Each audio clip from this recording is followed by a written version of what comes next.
नमस्कार दोस्तों, आज हम जानेंगे शिव पुराण के दूसरा अध्याय के बारे में, जिसमें देवराज को शिवलोक की प्राप्ति चंचुला का संसार से वैराग्य का वर्णन है। तो वीडियो में अंत तक बने रहें और कमेंट में हर हर महादेव जरूर लिखें।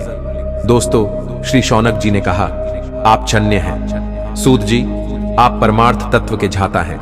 आपने हम पर कृपा करके हमें यह अद्भुत और दिव्य कथा सुनाई है। भूतल पर इस कथा के समान कल्याण का और कोई साधन नहीं है। आपकी कृपा से यह बात हमने समझ ली है। सूत जी, इस कथा के द्वारा कौन से पापी शुद्ध होते हैं, उन्हें कृपा पूर्वक बताकर इस पागत को कृतार्थ कीजिए। सूत जी बोले, मुने, जो मनुष्य पाप, दुराचार तथा काम, क्रोध, मद, लोभ में निरंतर डूबे रहते हैं, भी शिव पुराण पढ़ने अथवा सुनने से शुद्ध हो जाते हैं तथा उनके पापों का देह पूर्णतया नाश हो जाता है। इस विषय में मैं तुम्हें एक कथा सुनाता हूं। दोस्तों, बहुत पहले की बात है। किरातों के नगर में देवराज नाम का एक ब्राह्मण रहता था। वह ज्ञान में दुर्बल, गरीब, रस बेचने वाला तथा वैदिक धर्म से विमुख था। वह स्नान संध्या नहीं करता था तथा उसमें वैश्य वृत्ति बढ़ती ही जा रही थी। वह भक्तों को ठगता था। उसने अनेक मनुष्यों को मारकर उन सब का धन हड़प लिया था। उस पापी ने थोड़ा सा भी धन धर्म के काम में नहीं लगाया था। वह वैश्यागामी तथा आचार भ्रष्ट था। एक दिन वह घूमता हुआ दैवयोग से प्रतिष्ठानपुर झूसी प्रयाग जा पहुंचा। वहां उसने एक शिवालय देखा जहां बहुत से साधु महात्मा एकत्र हुए थे।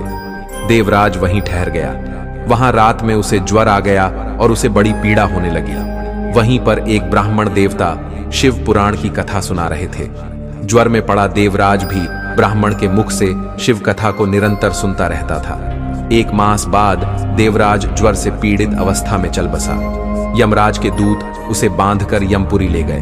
तभी वहां शिवलोक से भगवान शिव के पार्षदगण आ गए। वे कर्पूर के समान उज्ज्वल थे। उनके हाथ में त्रिशूल, संपूर्ण शरीर पर भस्म और गले में रुद्राक्ष की माला उनके शरीर की शोभा बढ़ा रही थी। उन्होंने यमराज के दूतों को मार पीट कर देवराज को यमदूतों के चंगुल से छुड़ा लिया और वे उसे अपने अद्भुत विमान में बिठाकर जब कैलाश पर्वत पर ले जाने लगे तो यमपुरी में कोलाहल मच गया, जिसे सुनकर यमराज अपने भवन से बाहर आए। साक्षात रुद्रों के समान प्रतीत होने वाले इन दूतों का धर्मराज ने विधिपूर्वक पूजन कर ज्ञान दृष्टि से सारा मामला जान लिया।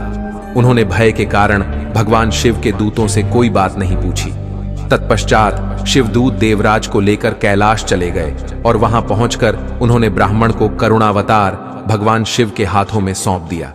शौनक जी ने कहा, महाभाग सूत जी, आप सर्वज्ञ हैं। आपके कृपा प्रसाद से मैं कृतार्थ हुआ। इस इतिहास को सुनकर मेरा मन आनंदित हो गया है। अतः भगवान शिव में प्रेम बढ़ाने वाली दूसरी कथा भी कहिए। धन्यवाद।